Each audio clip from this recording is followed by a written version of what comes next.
Hello everyone, Dr. Shabazz here. Today we're going to talk about one of my favorite topics in marketing, and that is consumer behavior. The chapter is called Consumer Buying Behavior, and in this discussion we'll talk about what consumer behavior is, why it's important. We'll talk about some of its elements. We'll look at some examples. I have a couple of very interesting videos that I want you to watch. And one of them is extremely interesting because it shows you how these subliminal images are used to make us want products that we did not originally have a desire for. There's also this idea of using colors to to cause our emotions to change and to desire certain types of products. It may not have occurred to you why certain colors are used for fast food chains. Have you ever noticed that fast food chains use mostly red and yellow in their logos? Just think about that for a moment. And you may wonder, why is it that they use red and yellow?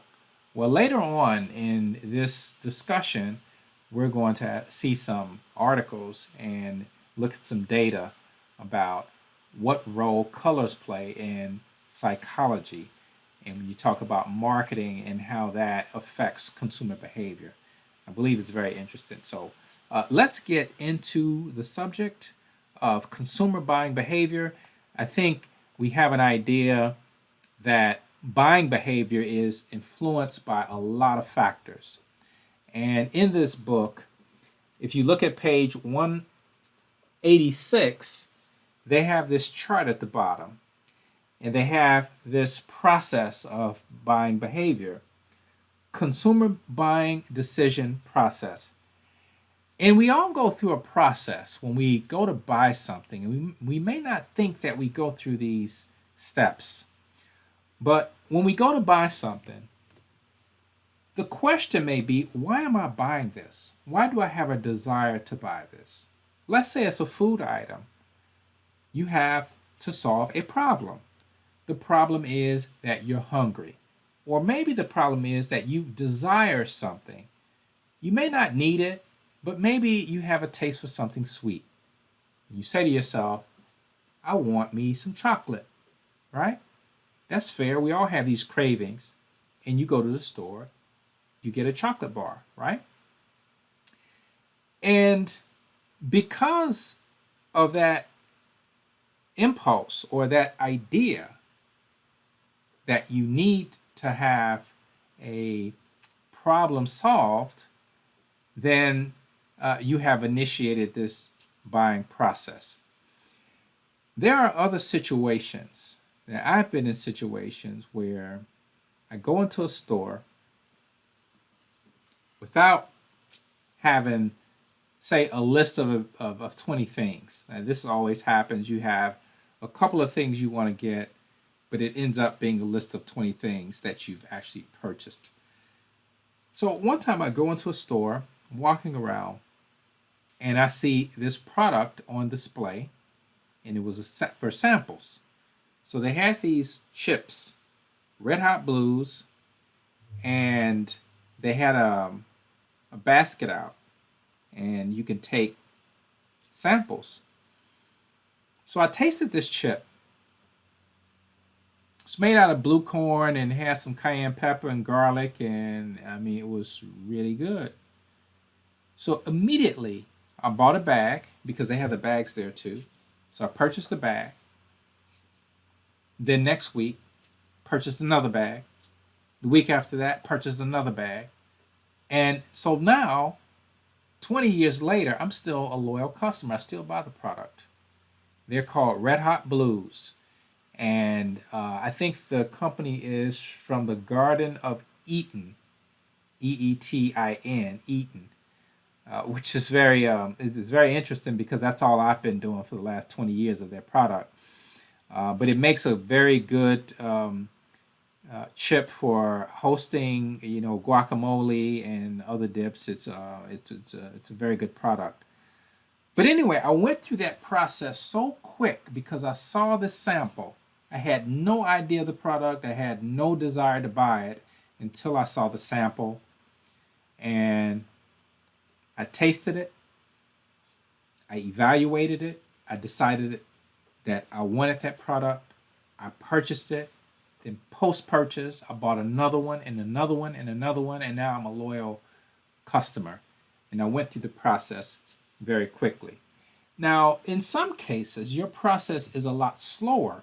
It depends on the type of product that you buy. Now, I just told you about buying a $2.99 bag of tortilla chips. Now, if I'm buying a car, let's say you have an express need that you need to buy a car because you need to get from point A to point B. You need to transport things. You might have children. You need a bigger vehicle. And also, you want to look good. So you want to buy a certain car, right? So what do you do with when you buy a car? You go and you look at reports, consumer reports. You look at all the car sites. You talk to friends. You may go to an auto show. You may do all of these things because you want that information, which is the second step, information search. Then you evaluate. Do I want a Toyota? Do I want a Honda? Do I want a Lexus? Do I want an Infiniti? Do I want a BMW? Or do I want an Audi? Look at all these choices. You look at all the data and you decide, do I want a new? Do I want a used? So that plays a role. And then obviously the amount that you pay for it. You evaluate, then you purchase. You finally purchase, then you look at after you purchase, and you wonder, did I make a good choice? Because there's some cognitive dissonance. The book talks about cognitive dissonance. When you evaluate a purchase afterwards. Now, this is straight out of Psychology 101. And also the course Social Psychology, which is one of my favorite courses in undergrad. Dr. Esther Jenkins was her name. And she taught us about all of these different ideas. And cognitive dissonance is this whole feeling that you buy something and then you wonder, did I make the right decision? Because that same day you drive off the lot, you see another car and you look at that car and you say, man, maybe I should have gotten that car. You have this dissonance. Maybe I didn't make the right decision. And then you settle down and you're driving and it's like, this car is pretty nice. I feel comfortable with my decision. You justify the decision that you've made, despite the fact that you see other cars that you might have thought might have been a reasonable purchase. So it says, shortly after the purchase of an expensive product, evaluation may result in cognitive dissonance, which involves doubts in the buyer's mind about whether purchasing the product was the right decision. We've all had that. There used to be a commercial long time ago. It was a commercial for V8. So this commercial had these actors drinking a beverage, and then they see someone else drinking a V8, and then they say, could have had a V8. Cognitive dissonance. I could have had a vegetable drink instead of this soda or whatever else they were drinking. So that's what cognitive dissonance is, and it's a very big part of this psychology of buying behavior. So why must marketers know about this behavior, our behavior? Because we're finicky. We're finicky consumers. We don't know what we want. We say we want one thing, but then we don't act like it. And there are a lot of influences that we deal with. And a marketer has to kind of understand what we're thinking, right? They have to understand what we want, how we want it, where we want it, and how many. They have to figure out all of these algorithms to ensure that they're meeting our demand. And so it says on this slide, marketers attempt to understand buying behavior for several reasons. Customers' overall opinions and attitudes toward a firm have a great impact on firm success. So you have to build that relationship. Nowadays, everything is about relationships between a customer and that company. So the idea of building relationships through personal interaction, through social media, and through other formats, whether it be through email, through targeting, through cell phone ads, all of this plays a part of knowing what that customer needs and wants. You also need to find out as a marketer, you have to find out what satisfies the buyer.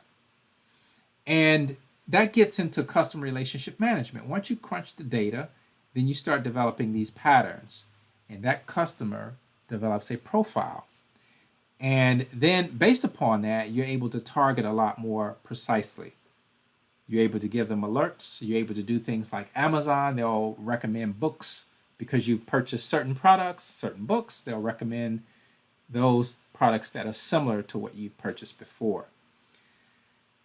And when you learn these things, you gain a deeper understanding of the factors that affect buying behavior. And some of these things can be intangible. It's not necessarily the value proposition of price. Yeah, that might attract some customers. Maybe it's the style. Maybe it's durability. Maybe it's being able to customize something. Maybe it's the fact that this product gives you it will convey a certain perception. Or maybe it's simply an essential product, something that you need. And so we get into Maslow's hierarchy of needs later when he talks about the levels of need.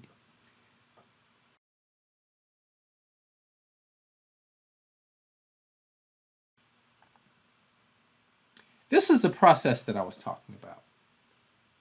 And as I said, this process will vary based upon what type of product you buy. If you buy a candy bar, or if you buy something that's cheap, I mentioned a bag of chips, that's $3. And let's say I've already tried it and I liked the sample. So the chances of me not liking it when I get home are slim because I've already sampled it, which is a key psychological factor when you buy certain products and you go into a retail store, or say you're going to buy a car. I mentioned buying a car. Now, a car there's an inherent risk of buying a car. Why? Because it's more expensive. If I don't like the candy bar or the drink I bought for a couple bucks, I drink it or I eat it, I didn't like it, I throw it away, I only lost $2. But if you're buying a car, you need to make sure that you have all the details about the car so that you don't have buyer's remorse. Cognitive dissonance is not necessarily a bad thing, but you don't want to have buyer's remorse, which means you're sorry that you made that choice.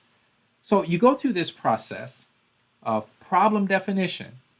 I need to buy a car. Why? Because the car that I have is currently too old, or it's unreliable, or I just feel like I need something new that's up to date. I actually felt that way. I had a 20-year-old car, and I felt I needed updated technology because this car that I was driving, it was a Honda. My seatbelt was broken, for one thing. I didn't have anti-lock brakes. I didn't have airbags in the car. There was just a lot of things that I looked at and said, okay, this car is outdated. I need something that's safer. And so I ended up getting a car. It was a used car. But I ended up getting something that had all of those features. And it was an Acura, which is also a Honda, but it's a luxury version of the Honda. And I went through this process. Problem recognition. I need a new car. I did all the websites. I went to the lot several times. I evaluated the alternatives. And you know what finally made me make the decision on the car that I have today is the fact that I was coming off the expressway. I think I was coming from Jacksonville, from the airport. And I said to myself, let me go to the car lot and have a look. Because I had been a few other times, and I just said, I'm going that way. Let me just go to the lot. So I drive into the lot, get out of my car, walk on to the where the cars are, and I just started looking. And it was nighttime, nobody else around, so I get a chance to really focus. So I'm looking at the cars, and then I look at one particular car. The moonlight was reflecting off of the car.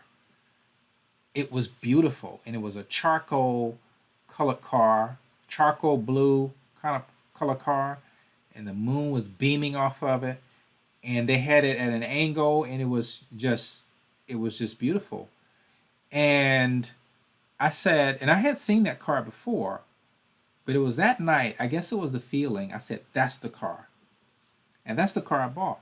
Now, that was based on emotional and psychological, maybe feelings I was having at the time. But I did purchase the product, and post-purchase evaluation has been very good. I've had this particular car, for almost, I've had it for 9 years. So it's been a very good car, and very happy, and I would recommend getting a used car, where when you buy a new car and you roll off the lot, the depreciation of that car is almost immediate. So if you buy a used car, you're already buying it after depreciation. And so if you get a good car that is relatively is in good shape and it's a quality brand, then that's preferable than to get a new car and to pay all that extra money. That's just a side note. So this is the consumer buying process, decision process that you go through. Again, some processes are longer than others. Buying something to eat takes very little time to get through this process. Buying a car, a house, or something very expensive, say a diamond ring, takes a lot longer because the risk is, you have a greater risk. And here you have the table. Look at all the influences that you're beset with when you're making a decision. It's a lot of decisions. Lot of influences to make for your decision. You have your situational influences, your surroundings. Your surroundings may necessitate that you buy a car or that you buy something that suits your immediate needs, because of maybe the city that you're in does not have transportation that is reliable, and you need to have something that you can get around in. Social surroundings. Sometimes we buy things because social acceptance, or we want to be in, we want to be up to date in terms of buying certain clothes, having certain styles, and that's just what it is. I mean, we all like to be some part of acceptance, and that's part of the hierarchy of needs as well, that you'll see later. And then timing. The timing at which you buy things is also going to be very important. Purchase reasons. Going back to buying a car. Why are you buying a car? Well, to get from point A to point B. And what else do you use a car for? Use it to transport. You can put things in, groceries. You can put people in. And you can take trips. And also, it gives you a amount of moxie, style, panache. You roll up in a car, and it's you're wearing it well, and you're looking good, and it's a good feeling. You step out of that car, and everybody is kind of looking at you, and it's like, okay, that person's doing all right for himself. And it is a symbol. Cars are symbols. And so when the car you drive, there's something associated with the car you drive, which is why people take a long time to make that decision. And that gets into other influences, perceptions. If I drive a Bentley, what kind of perception will people have of me if I'm driving a Bentley versus a Ford Focus versus an Acura versus a Lexus versus a Prius or some other car? What about a Tesla? What perception do you have of someone who's driving a Tesla? Now, these are all influences in terms of our buying process. There are certain motivations, certain attitudes we get in terms of our buying behavior, personality, and again, we're talking about driving a car, our self-image that comes out in the types of car that we drive, and also lifestyles. Social influences, all there, reference groups, of course, our peer groups. A lot of people with a lot of money, they drive the big cars. Why? Because they don't want to roll up at a party and give the keys to a valet in a car that just does not meet the expectations of the peer group they're in. So social influences also play a very big role. And here they go into detail in terms of the steps, problem recognition, and it says the speed of consumer problem recognition can be quite rapid or rather slow. When I bought the chips, what would you say my problem recognition was? It's probably pretty fast, right? Because I saw the display, I tried the chip, immediately I bought a bag of those Red Hot Blues, and I haven't looked back since. But that was quick. When I bought the car, that was slow. It took me about a year because I was looking and I was weighing and then I called off the search because I left the country for a little while. Then I came back, then I picked it back up. It was a long process, and then I had to negotiate on the price. And so I recognized the problem. I did my information search. And these are things that you do. Internal search, information search in which buyers search their memories for information about products that might solve their problem.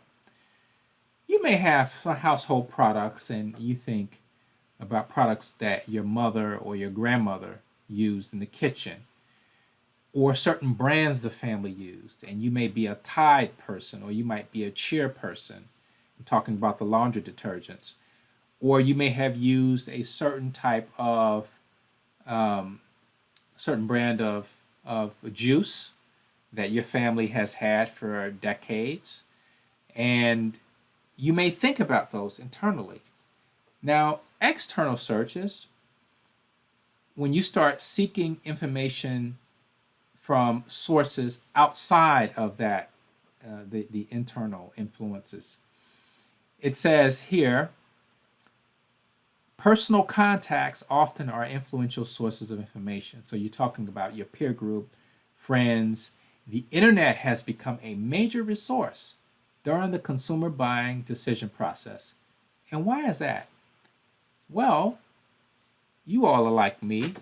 When you want to buy a product, you look at the reviews, right?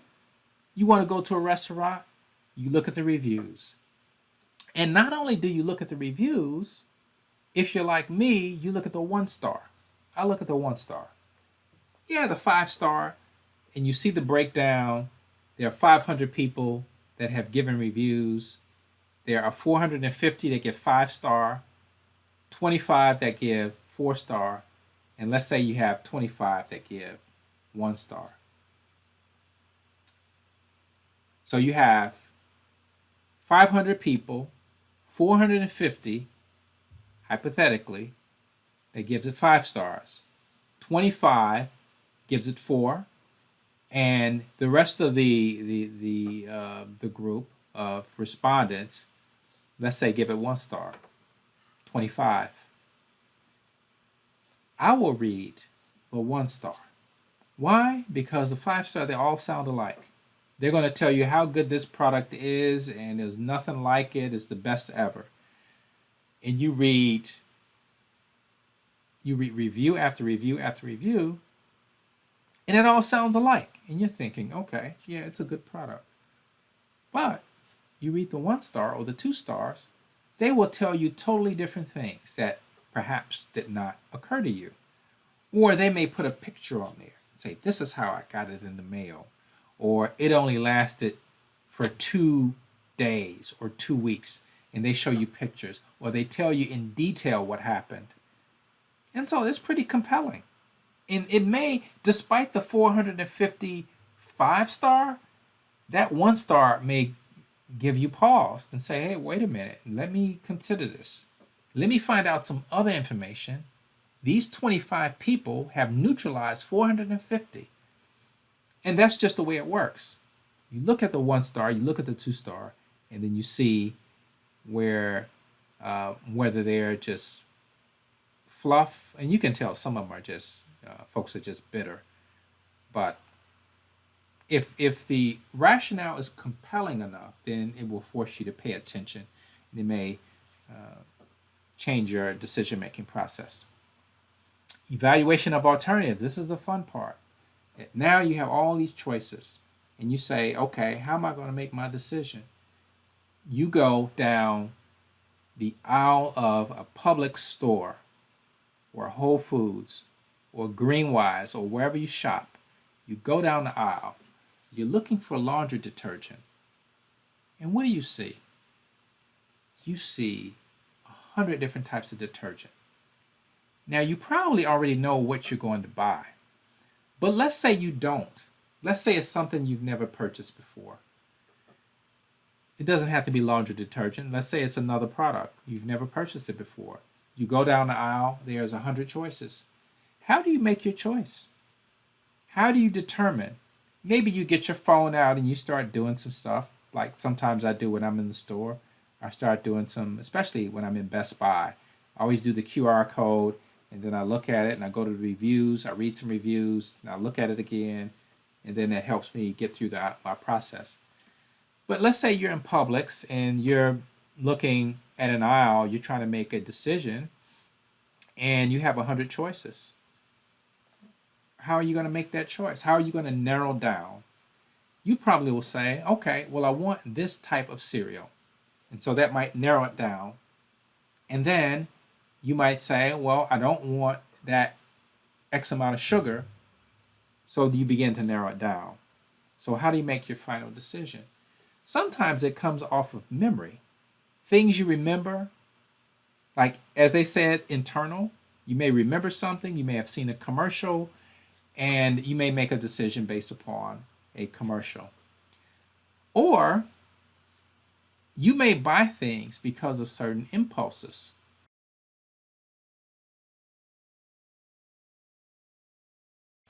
Now I have a video. It's just a clip of it's kind of a documentary, but I have this clip that I want to show you, and it is about advertising. It is about the impact that advertising has on your consumer behavior, but it gets on, it deals more with the deeper recesses of the mind when you start to feel things about different foods that you want, different products that you want. And sometimes we are attracted to products because of something we remembered. Maybe it's something we saw or recognized. Maybe it's a smell of some sort. We associate certain smells with maybe times in our lives. And they say smell is the sense that is the closest in terms of its connection to memory. Now, that was surprising to me when I learned that fact, but they say smell is the sense that's closest tied to memory. And when you smell things, immediately it triggers something, which is why a lot of restaurants will have sprays. They spray in the air because they know that smell will attract. And when they're cooking their Cinnabons, of course, that cinnamon is already going to, have a great smell. But a lot of these shops will play use these tactics to drive you into the store, and it certainly works. This video will show you how it works, and it's only a few minutes, and I think you will find it interesting. Cholesterol down, and this is about $140. This is my FAMUSBI. It's $142 a month for 4 pills. Add in Prevacid and Zoloft, and Carlene Simpson faces a monthly bill of nearly $600. Was getting so it was more than my Social Security, so I was debating whether or not to eliminate some of them. And that's the state of our healthcare system today, creating pills to treat the symptoms as opposed to identifying and eliminating the true underlying root cause. The American diet is largely influenced by mass media advertising. Every time you experience something, hear something, or see something repetitively, it becomes lodged in your subconscious mind, the part of your mind that acts as the database, the place where all of your data is stored. Your conscious mind uses the database to retrieve information whenever needed. Have you ever been driving down the road and had another car pull out in front of you all of a sudden? Have you ever thought about your reaction in a moment like that? There's no time to think about it, so your subconscious mind takes over. Your hands and your feet seem to drive the car all by themselves, and before you know it, you've avoided an accident. This is a case of good data from your subconscious mind being put to use.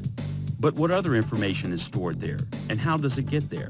And can it play a role in causing you to get sick and come down with lifelong chronic diseases? The people in the advertising industry know how the information gets there, especially the ones who make television commercials. It was discovered in the 1950s that if you can get your message into someone's head 9 times over a 30-day period, that information will be stored there permanently. Not only that, but once this information is stored there, it can actually play a role in causing people to do certain things, especially when it comes to what they eat. How many commercials have you seen in your lifetime? Hundreds, thousands, tens of thousands? And how much of that information is stored right now in your subconscious mind? Let's do a little test and find out. We're going to ask you a question and see if you can answer it. What's on a Big Mac? Do you know? Seriously, can you remember? If you're watching TV in the 1970s, then chances are that you knew the answer to this question. And if you did, all the ingredients came instantly to your mind. 2 off beef patties, special sauce, lettuce, cheese, pickles, onions on a sesame seed bun. How else would that information have gotten there? Have you ever taken a Big Mac apart and study all the ingredients and commit them to memory? Repetition is the key. Repetition is what causes information to be permanently locked into your database. If you heard it 9 times over a 30-day period, then it's locked there forever. See if you can complete these lines that were used in popular commercials. What melts in your mouth but not in your hands? Good. Good. You deserve a break today at...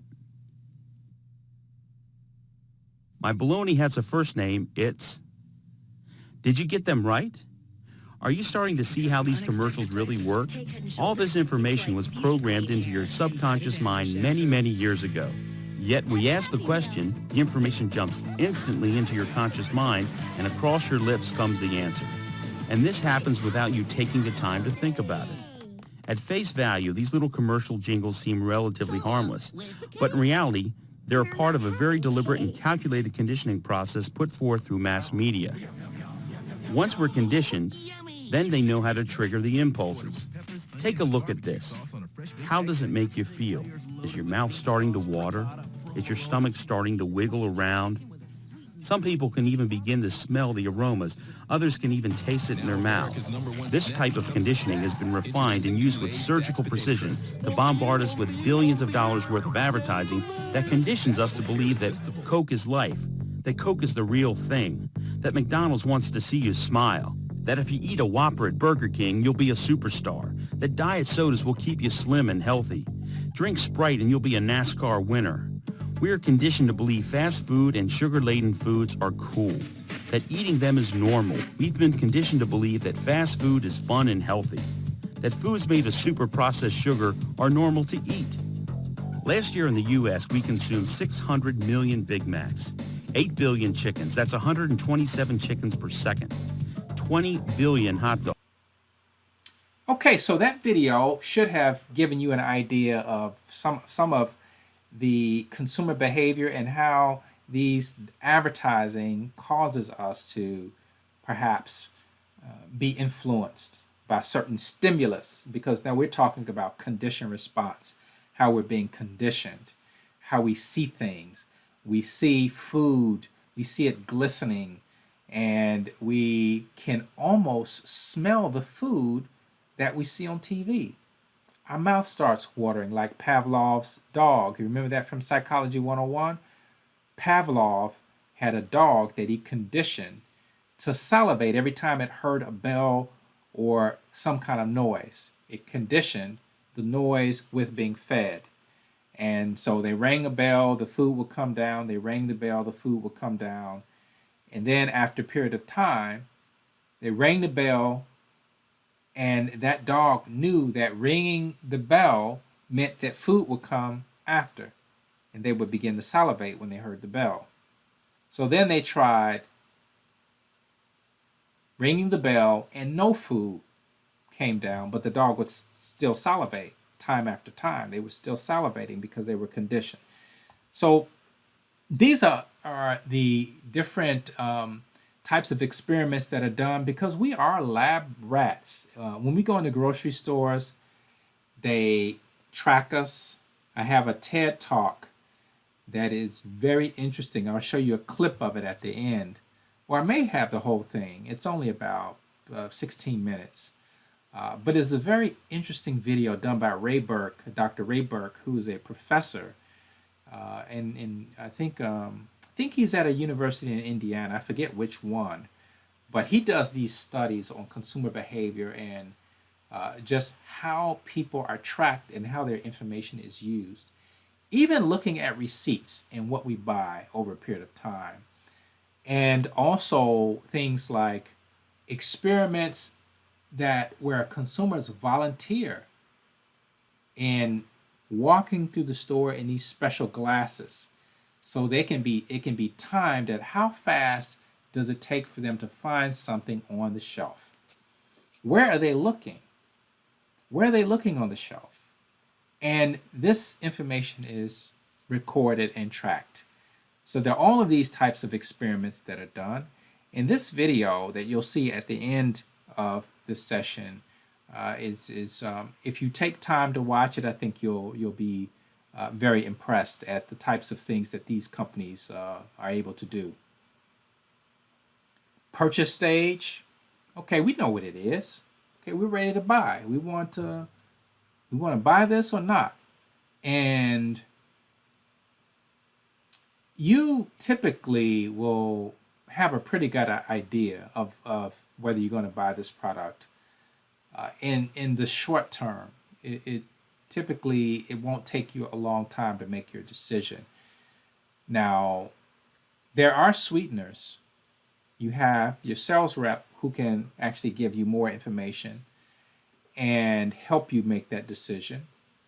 And you have other types of bells and whistles. You have things like price. They mention here delivery. You have free delivery. And your warranty covers parts and it covers service. So if you bring it in, you get a discount on this.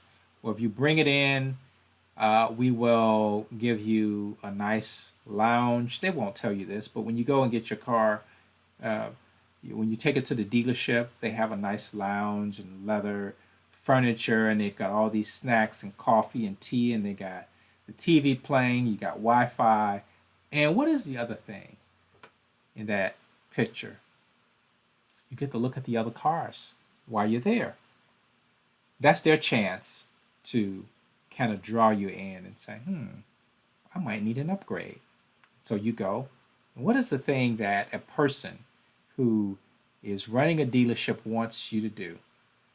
It's an absolute must, because this will accelerate the decision-making process. What is that? That is getting you to sit in the car.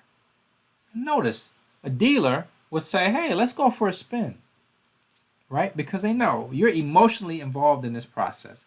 Yeah, let's go for a ride. And you're thinking, oh, I I wasn't planning on doing a test drive because I'm just kind of kicking the tires. You know how it is. And it's like, yeah, let's just go for a spin.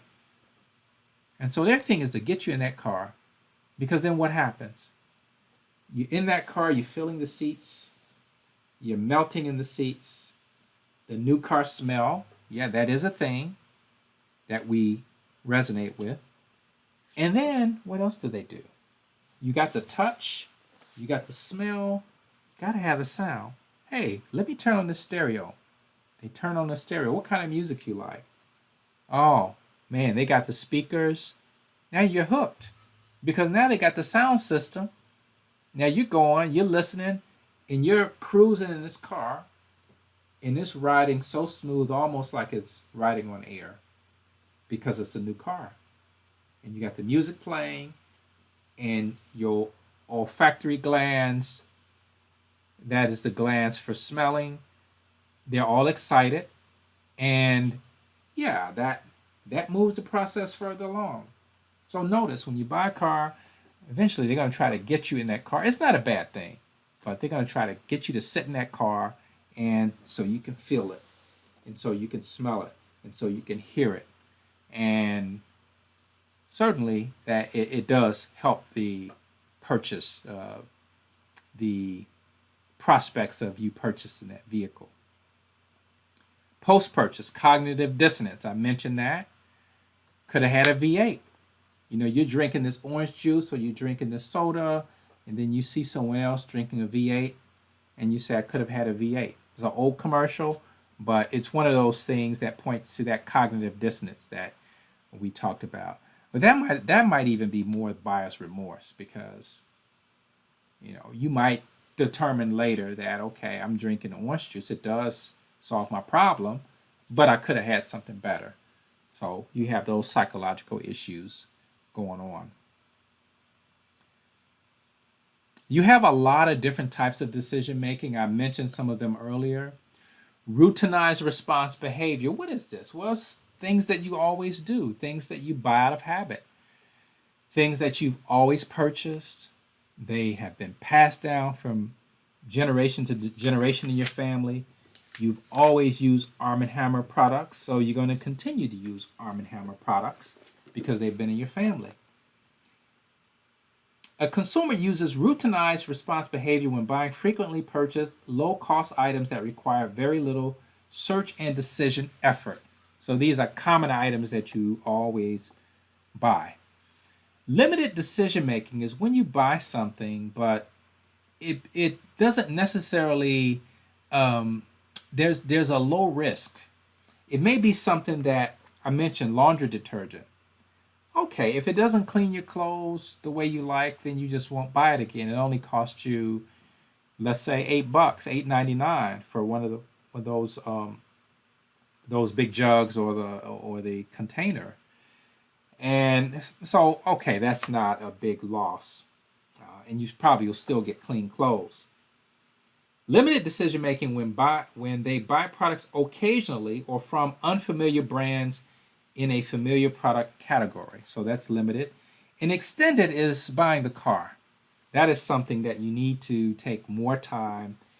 And they actually have a graph or a table at the bottom of page 190, if you want to take a look at that, of how all of these decision-making responses vary in terms of, you know, the product costs, the search effort, the time spent, and the brand preference.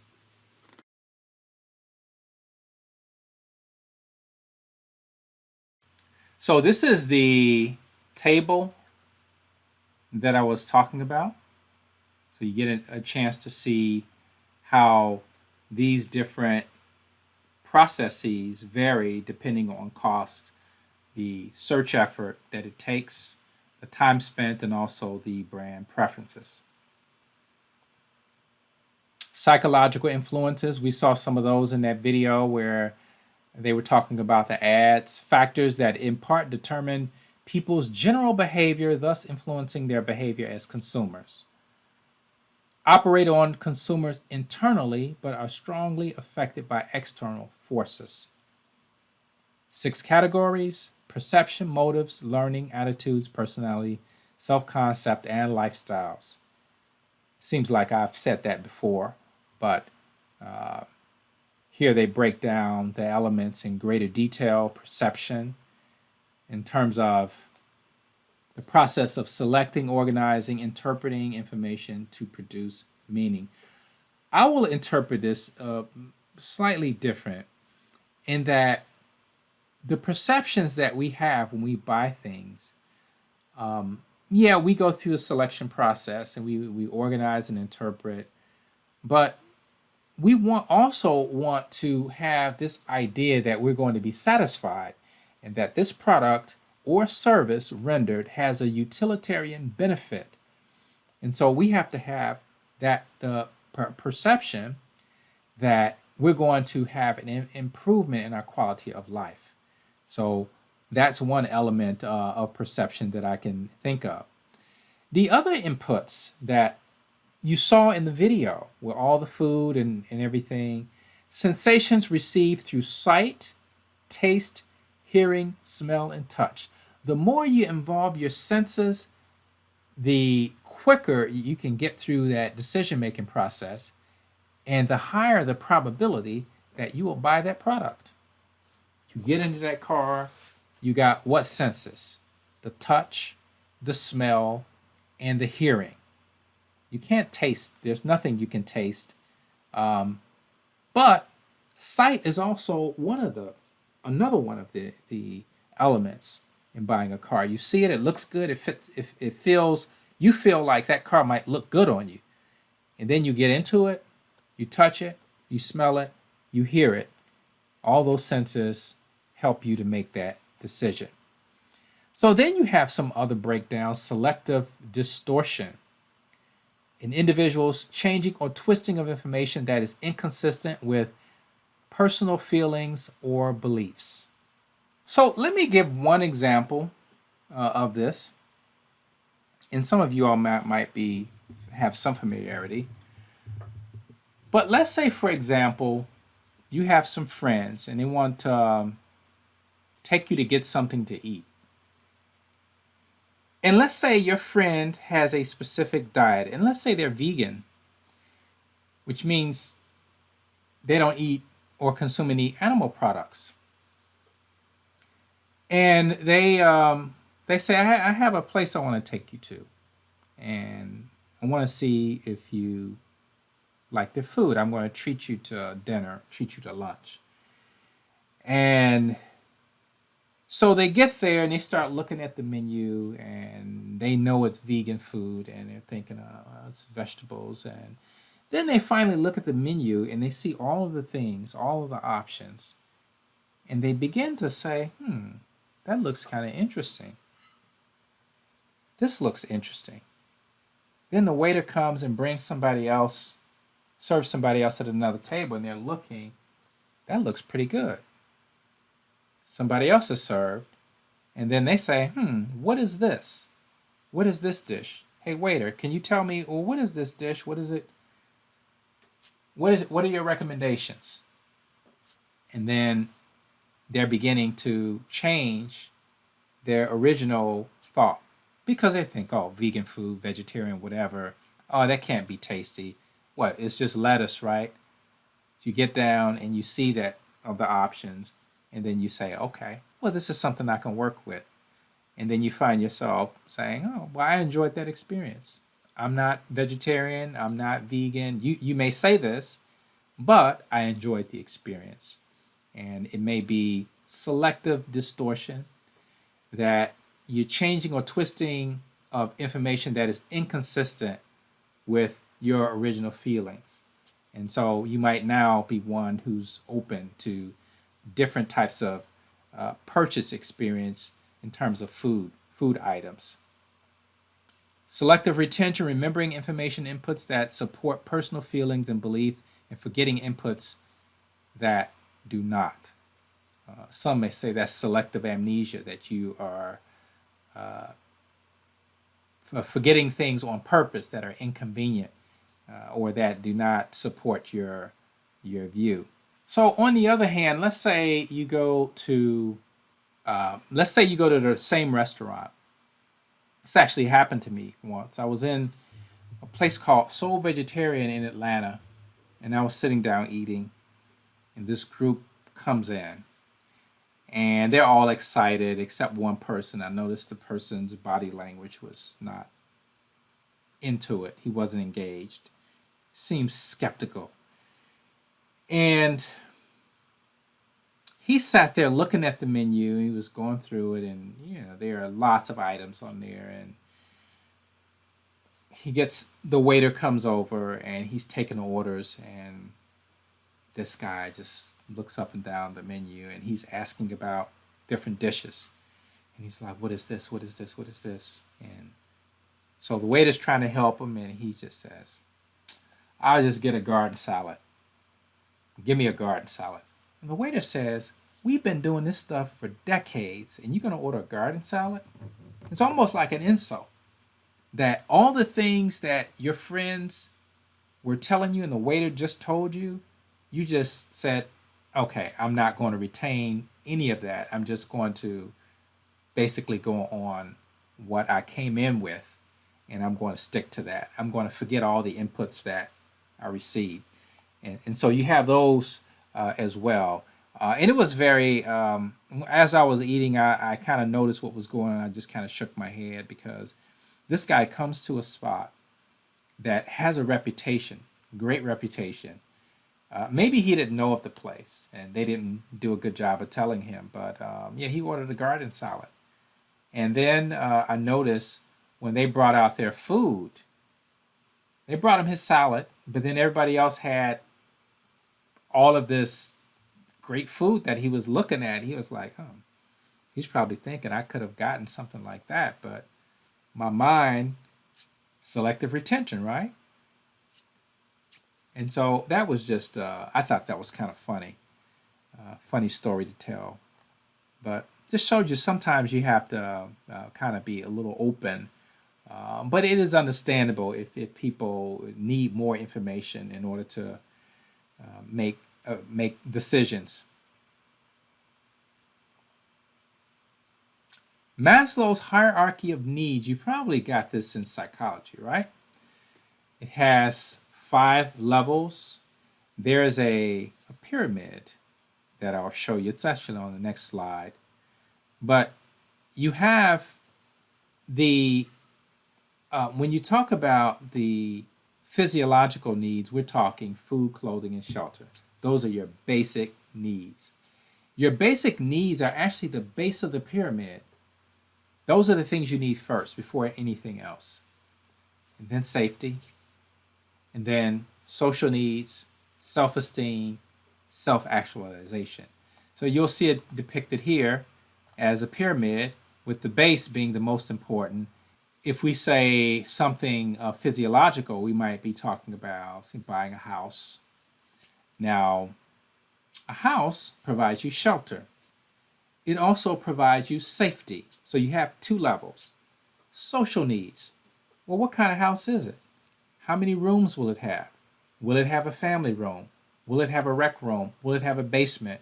Will it have a patio? Will it have a yard? Social needs. Okay, these are things that would be good to have depending on what type of environment you want to build for the house that you live in. What about esteemed? You see these celebrities on these reality shows like Cribs, where you go into this house and you know this entertainer or this athlete or this public figure is single, but yet they have a mansion and they've got 20 rooms, they've got 5 cars, they got a Lamborghini, they got a Bentley, they have all these things. And you're thinking, why do you need all that? Is that for self-esteem? Yeah. Is it for self-actualization? Most certainly. I have arrived. Look at what I've created. Look at what I have. And these are things, again, that we all have these hierarchy of needs. And for some of us, the hierarchy is in a little different order because you have some people that try to meet their esteem needs before they meet their physiological needs or their safety needs. And you end up with all kinds of crazy situations that people find themselves in. Changes in an individual's thought processes and behavior caused by information and experience is what is called learning. Now, I'm a little bit, or maybe years older than everyone in the class, and I can remember the whole technological evolution. I remember, and I'm dating myself, but I remember growing up in a house where we had albums. We had 78 records, 78 RPMs, 45s, LPs.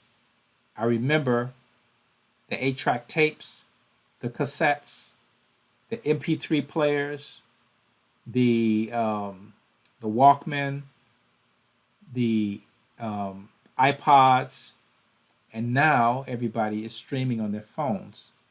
So I remember all of these things, and we had to learn at each step.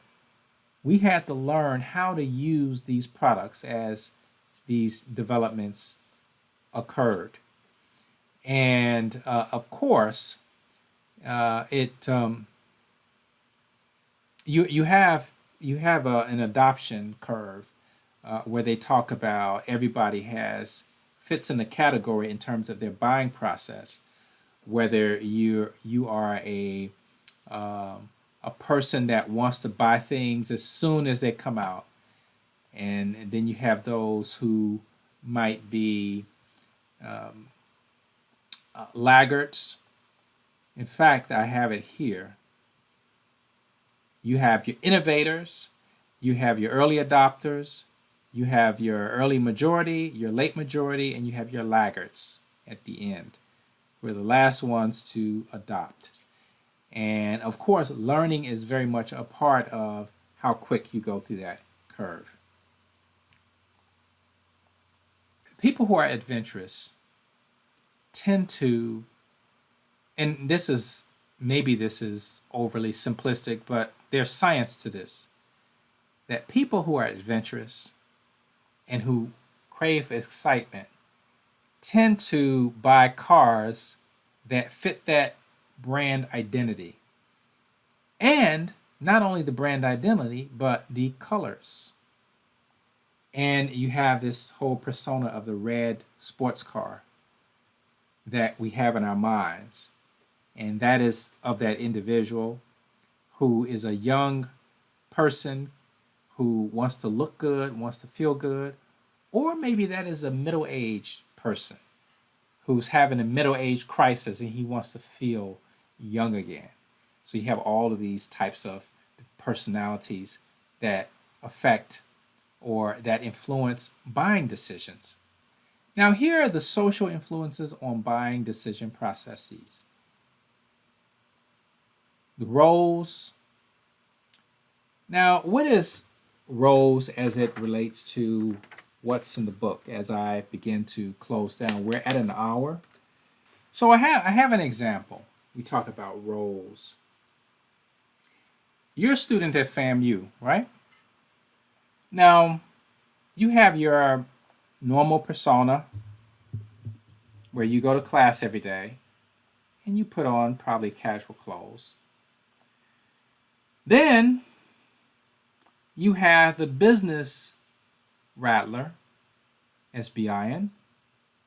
You throw on your form attire. You're all buttoned up. You got your nice cufflinks. You got your conservative earrings. You're ready to go. And you look sharp. Then you have your Friday night rattler, right? So you have to have a little style and pizzazz, right? You have your different roles, different types of persona that may influence what you buy. And we all have that kind of various roles that we play that may influence our buying decision process. And of course, our family may affect some of our decisions. And also because of what I said before, our family may influence us because we trust them and because we recognize that if we have a family of Hondas, everybody in the family owns a Honda, everybody owns a Chevrolet, everybody owns a Toyota, then you probably will get that same car because they will be telling you how great it is and you will be influenced to buy that car.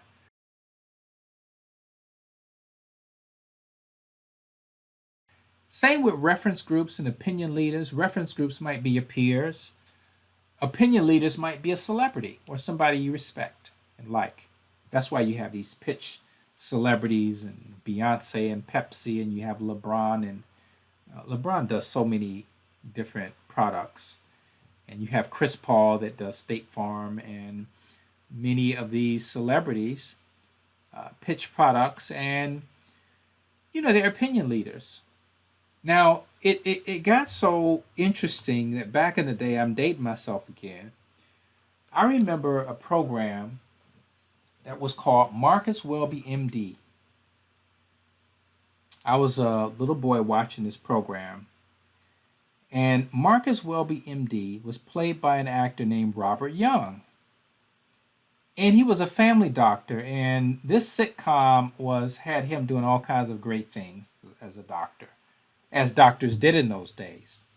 Your family doctors actually knew your name, they paid attention, and they were like a family member. And that was the persona of this doctor, TV doctor. Now, this Robert Young actually pitched medical products. He was on one commercial. It was a medical product. And what might one say when they see that commercial? They'll say, that's Dr. Welby. No, that's not Dr. Welby. That's Robert Young. Robert Young is not a doctor.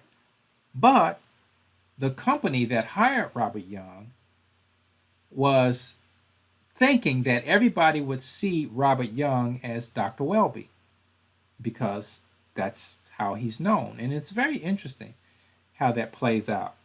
You have rappers pitching athletic gear, which is a very interesting twist. I remember 50 Cent had a contract, and he may still have an endorsement contract. And he's athletic, and he lifts weights, and he's into fitness and a lot of those things. They were capitalizing off of his fame in order to get more traction in terms of him being an opinion leader. Then, of course, you have social classes. I gotta be with the people in my group. If I'm a billionaire, then I have to drive what billionaires drive. I can't drive what a millionaire drives. I certainly can't drive what just a middle class person drives. I have to go high, right? That's what billionaires do. And not in every case, but typically when you're in that club of you're a card-carrying billionaire or a card-carrying millionaire, you typically will have taste in things that will exceed what the average person can buy. And so you have social classes, and culture and subcultures affect what you buy. Reference groups, some of you are in civic groups, you're in clubs, you're in fraternities, you're in sororities, obviously all of us are in families, you're in church-related groups or other religious groups, whether it be a mosque or whether it be a synagogue or a temple. We all have these extended groups reference groups that may also influence us in terms of what we buy, particularly if your religion calls for a prescription of prescribed behavior, such as what you eat and what types of products you use. These can be very important reference groups. What I wanted to show you very quickly is a few things about this idea of colors. And we'll end here. I'm going to show you this psychology of color and just give you an idea of how these things work. So you have this article The Know-It-All Guide to Color Psychology and Marketing, the Beck's Hex Chart. And it goes down, and it has a lot of interesting information here about color psychology and marketing.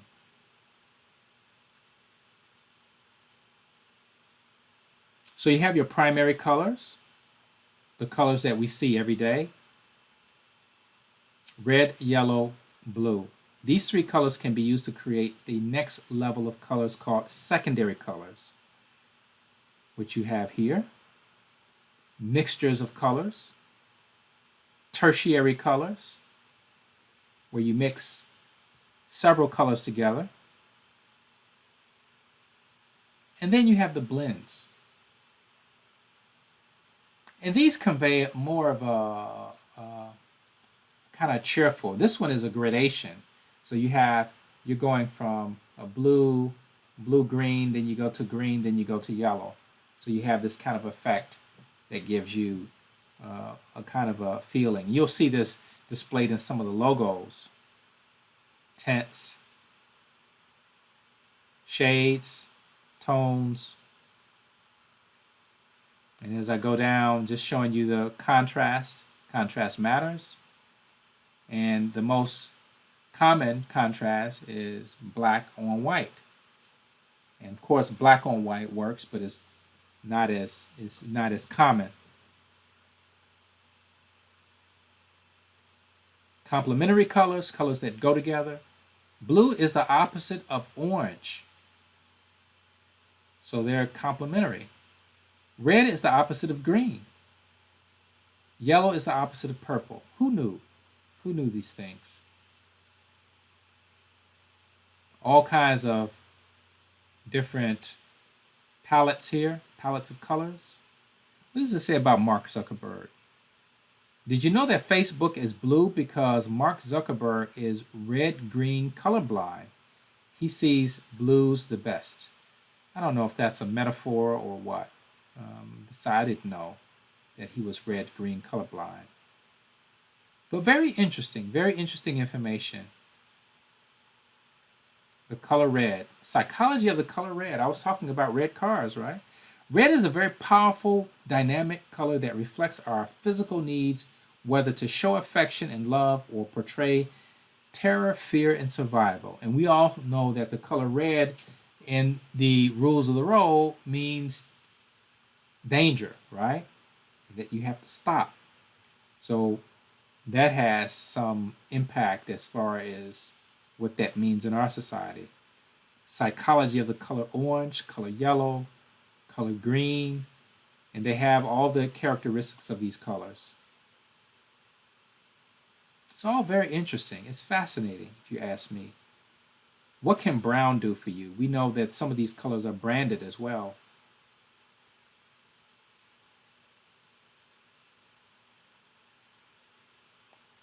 Color psychology in branding, in marketing and branding, is all about context. So it has a matrix here, and it shows you all of the different logos of these different companies. As you look at this kind of spectrum of colors here, color emotion guide, and you see how they're associated with the different companies. You see UPS, optimism, clarity, and warmth. That's what's conveyed by all of these logos. Friendliness is orange. Excitement is in the red color. And I have to say something about that in a minute. Then you have all the others. So, and they have what feelings are conveyed by those colors. 5 dimensions of brand personality, and these are the colors associated. They have some more palettes here.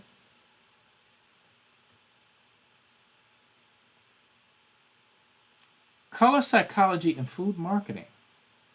Bet you didn't know that many fast food companies have red and yellow.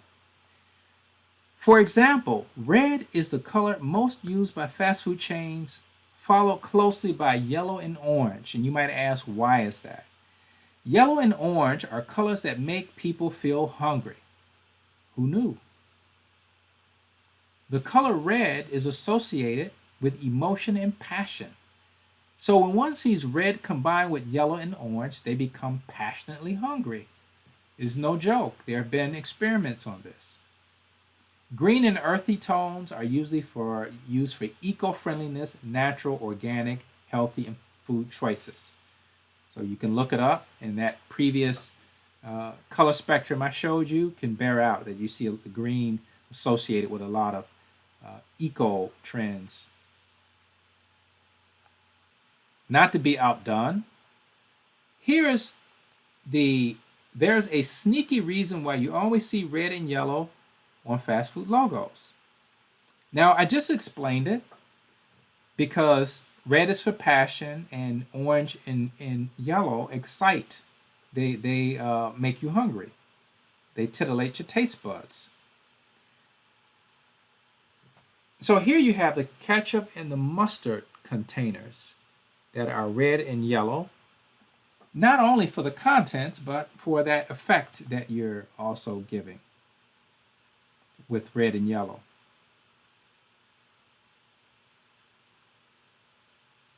If you ever feel a sudden pang of hunger as you drive past one of the millions of fast food chains across the U.S., you aren't alone, and your subconscious might be to blame.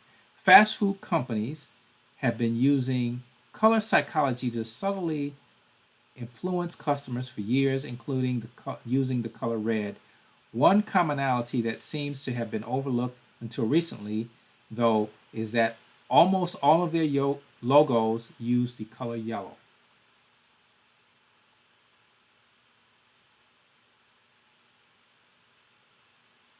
Green and yellow can also impact how people feel. Last but not least, how the psychology of colors can affect your brand's image. Red, energetic and exciting. Blue, trustworthy and logistical. Yellow is happy and youthful. Again, green is environmentally friendly and healthy. Black, luxurious and professional. And orange is fun and modern. And again, you have these color spectrums having an effect on how we see certain products and the impressions that they leave with us. That's going to do it for the overview.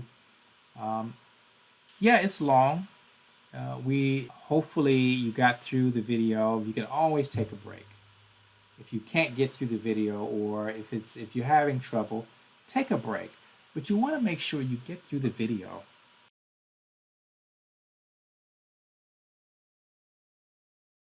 You want to make sure that if you don't do the video, you look at the slides, you read. You can't do one, or you should do a combination. If you're doing the bullet point notes, that's one thing. You look at your book, you do the bullet point notes, or you look at the video after the bullet point notes, or you look at the slides, or you look at some of the keywords, or you read the glossary, or whatever it is that you do. But make sure you have a method and that you use these videos in the way that best suits you. I am not going to be hurt if you don't watch all of my videos. They're for your benefit. And I believe if you get through these videos, you will benefit and you will have good results. But on the 22nd, we will have our second exam, and it would be chapters 4 through 7. Social responsibility and ethics. So we had a guest speaker, Saida Khan, was with us during that chapter.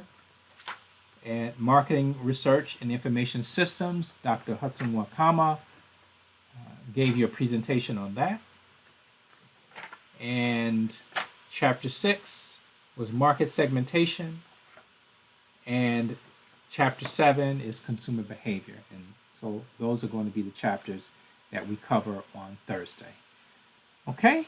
If you have any questions, then make sure you reach out to me and I can meet you in the Zoom room or however it is that you want to do that. I want to be available to answer your questions. That's going to do it. Hopefully, you got something out of this, and I hope you have a good day. Take care.